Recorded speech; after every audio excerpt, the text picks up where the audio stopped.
Hey everybody, and welcome back to FSI DFS. I'm McKinley412. Today we're looking at this small 5-game slate for Thursday. It's their main slate, but it's a travel day for a lot of teams, so smaller slate. It's nice. What's not nice is the pitching. There's really only two guys that really stand out. It's going to make cash games pretty obvious in terms of the pitching pairing. I guess you could go a little bit different with maybe one cheaper guy, but I mean, honestly, there's not too much there. So starting up at the top, it's McCullers and Carrasco. I mean, you're going to be jamming these two in, especially in your cash games. Like, just there's nobody else that you really want to be going to. Nobody else that's really a safe play or a solid play. So going with McCullers and Carrasco is going to be a very popular opinion or choice. So McCullers 9.7K. Solid strikeout rate. He's been fine since his return. No complaints at all. He's up over 100 pitches in his last start, so he's able to go deep into games. His control can sometimes be a little bit erratic, but it's Oakland. Oakland's not super scary. He faced them earlier on in the month. 6 innings pitched, 24 DK points. He's got a boost in salary since then, but still, I think compared to the rest of the pitchers on the slate, McCullers, you almost kind of you're forced to almost play him, or you're forced to play him in cash games. Carrasco, this is the guy where I could see you could pivot off of a little bit, just based off of he's still returning from injury. This is his third start back though. He had 54 in his first start back, 74 after that. So maybe he gets up to like 85, 90 pitches. It wouldn't shock me if he hits that 90 pitch mark. But still, I mean, a little hesitation never hurts anyone. But going up against Pittsburgh, he's at Citi Field. So nice pitcher's ballpark. So I think he'll be just fine. And again, compared to the rest of the pitchers on the slate, I feel like McCullers Carrasco is going to be a very popular pairing. If you want to be a little bit more GPP, a little bit more contrarian, get off the chalk, you could go with Nicholas. He's going up against Cincinnati. Cincinnati's not a scary offense by any means. Nicholas, he's not like an ace pitcher by any means, but he does have some solid control. Doesn't walk a lot of guys. His strikeout rate isn't great. But he has shown flashes of brilliance so far this season. He has 8 strikeouts in his last start. I think it was earlier on in the season where he was the guy. Yeah, he had the almost no hitter, 14 strikeout game. So like he has shown flashes of brilliance. 14 strikeouts, 10, 8, 8, 8 in his last start. Sorry, Wolf. Those are the ground balls. Oh man. But 9, 9, 8. Continuing on. So Nicholas, he's okay. Am I excited about it? No. But am I excited about any other pitcher on this slate? No.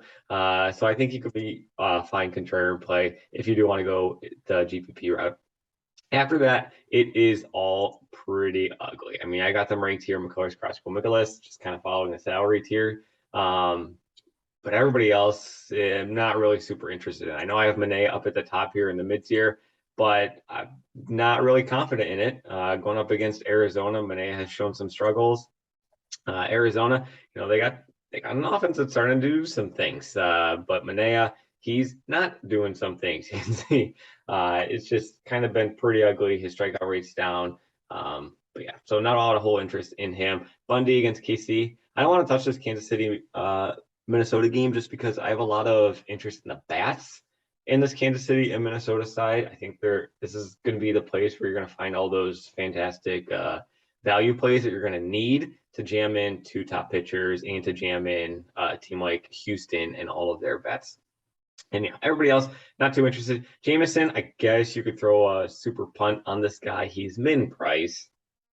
As a pitcher. Bigger prospect in the Arizona organization. So if you want to throw a flyer on him, sure, just because there's really not much else to get super excited about. I'd be lying if I knew a whole lot about Jameson. I don't. But I have heard his name tossed around in articles, in many, many times past.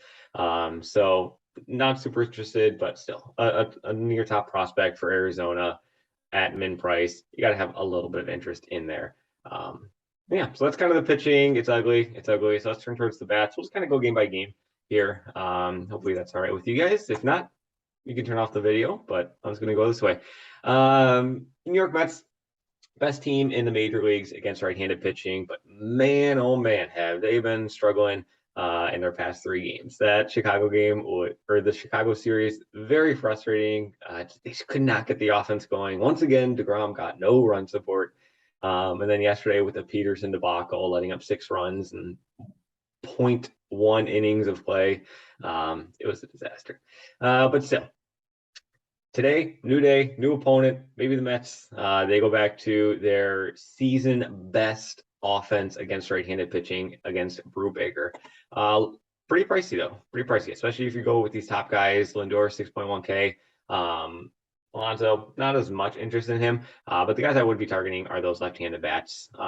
Nimmo would probably be my favorite guy in this entire slate. In this entire New York Mets stack that you could be going to. Mark Canha, he has gone like kind of under the radar here. And when I said Canha, I meant McNeil. McNeil's kind of been going under the radar here a little bit. Left-handed pitcher going up against righty, but he's got a 324 average on the season. His average over the past month has been blistering hot. He is making a case for him to be the betting champ. The batting average champ. So, and trying to take away the Triple Crown from Paul Goldschmidt. So it's pretty amazing what he's been able to do lately. Average is flying up there. So if you want to throw McNeil in there with a nice Nimmo, sure, love it. Don't mind it at all. But again, it is going to be pricey. You're going to have to find some value plays in there. I think just because of their struggles and just kind of, a little bit of their price too as well, but more so their struggles recently. I do have them as a GPP route. Just because they have been struggling with the bats, with the offense in the past couple of games. Pittsburgh side of things, I don't really have much interest at all. Like I said, Carrasco's going to be a very popular pitcher tonight. So it would be a leverage thing, if anything. Brian Reynolds, 5K, Hayes, 3-4. There's not really too much to like with this Pittsburgh offense, especially in a pitcher's park. But on a small 5-game slate, you got to be different if you want to try to take down a GPP and maybe a nice little leverage stack against a pitcher who's coming off of injury still kind of recently. Maybe they can do some things there. Into this Minnesota, Houston game. I gotta stop doing these things in the morning. These Houston game against Oakland. Not a lot of interest in Oakland going up against McCullers. But the Houston side of things, I think this is where your chalk's gonna lie. I think it's going to be the most popular team stack that people are going to be wanting to be trending towards. So let's take out New York Mets here. Let's just focus on Houston and their bats. Yordan Alvarez is still day-to-day, whether he comes back. If he does come back, fantastic. Go ahead, play him. 6.2K, 5.5 for Kyle Tucker. Those are like your 2 big guys that you really want to be paying up for on this Houston stack. But you can see just with those 2 guys, I already down to 3.2K with my bats. So you're probably going to have to go down to pitcher or find like some extreme value, a lot of other places. Or you could like go even farther down. Gurriel, 3.6, not too bad. Maybe Mancini gets a little play here, but maybe gets a little run. 3.9K, he could be a nice little value for you as well. So they do have some cheaper bats. Maldonado, if he's in, they do have some cheaper bats, but I think forget the pitchers. I think just like as a batting stack, Houston, they're going to be the number 1 option on the slate today. Kansas City, Minnesota. This is the game that I have the most interest in, just because I don't like either of the pitchers. I think both teams can really put up some runs here tonight, and they're cheap. They're cheap. So you have a couple of guys, 5.6, 5K, 5.1, 4.8, but then after that, all the injuries. Both teams, they only have, what did I just say? 4 guys above 3.3K. That's it in the whole game. And like I said, I don't like either pitchers. I think the total could be pretty high here. Miranda, he's the first guy that really stands out at 3.3K. Super affordable. And then even going farther on down, if you don't want to go Miranda, Pasquantino, 2.2K. Very affordable. And just like pretty much everybody on this in this game is going to be affordable. People that you can jam into your lineups just because they are so cheap. 100 Dozier 3.8. I'm just gonna start clicking some guys. We'll just throw in 5 guys here. I don't know if these guys are even gonna be starting. We'll just throw in 5 guys. Look at that. You got 5K remaining for the rest of your bats. Now you can do that Houston stack that I was mentioning. Now that you can throw in some of those New York Mets bats, and then you can throw in some St. Louis bats as well if you really want to. So I do like this Kansas City Minnesota game as one of my favorite, just kind of like targets, just because they're cheap, they're affordable, and so on. Cincinnati, not a whole lot of interest in going up against Mikolas. Fraley would probably be like the one guy that I have a whole lot of interest in, but he's day to day. But outside of him, not super excited. Again, it's a 5-game slate. You got to be a little bit different somewhere. But for me, not a whole lot of interest in Cincinnati. St. Louis on the other side, I have a lot of interest in St. Louis. Chase Anderson is a disaster as a major league pitcher.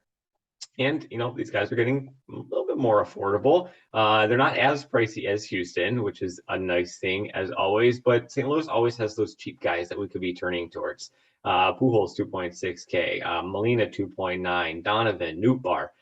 There's so many guys that are like 3.6 and below, guys that are affordable, who you can pair with these top tier guys like Arenado and Goldschmidt.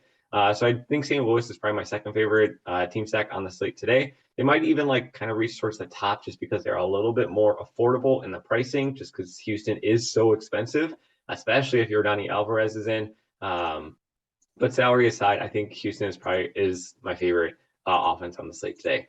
San Diego and Arizona, it's kind of tough to see where this game's going to be going. There's no over-under currently from Vegas on this total. But Manaea, he's shown some struggles at times so far this season, but he is still a proven solid MLB pitcher. Arizona, their offense, it's kind of been doing quite a bit better here lately. They kind of got boosted in the numbers a little bit just because of Coors Field last week. But so I think Arizona, they can make for some fine plays here. McCarthy, he's been a guy that I've been targeting a lot. I know it's a lefty-on-lefty matchup, but still, he's been hitting the ball very well as of late. You can see the numbers that he's been putting up. Oh, yeah, here it is. Here's the Coors game that I was talking about. Oh, that was like 4 days ago. Here I am saying it was 2 weeks ago. But yeah, so I don't mind Arizona here as like a little mini stack just to be a little bit different because San Diego can struggle at times. And then the bullpen has just not been performing as good as it should be. As of late, that trade with the Brewers, just an absolute disaster. On the San Diego bats side of things, Jameson, he's unproven. It's his MLB debut. There's not a whole lot to know about him, so maybe people don't go too high on San Diego just because there is an unknown. But maybe that's the perfect time to target a team, is because there is an unknown. Maybe their ownership is a little bit lower, and you can get them at a higher leverage spot. So San Diego side, don't mind them at all. Pretty affordable comparatively to St. Louis and Houston. So Padres, don't mind them. Like I said, I think the Mets are still my favorite GPP play on the slate. I just realized I have San Diego on here twice. Who's the team that I do not have on here? 1, 2, 3, 4, 5. Yep, I'm missing a team. I'm missing 2 teams, actually. Look at that. All right, well, that kind of wraps things up. I kind of explained where each of the teams kind of lie for me on this slate. Can't see Minnesota. How's it going to bug me now? 1, 2, 3, 4, 5. Oh no, I'm not missing teams. I have an extra team here. San Diego, throw Arizona here, move this one down. There we go. That's it. So a little erratic on this breakdown, but hopefully it's helped you out, steer you in the right direction, kind of what the pitching looks like, what the bats look like. It's going to be tough to find some value, but I think you're just going to be targeting this Minnesota and Kansas City. That's going to be where the value is at. So good luck in your contest today. As always, we will see you guys in the next video.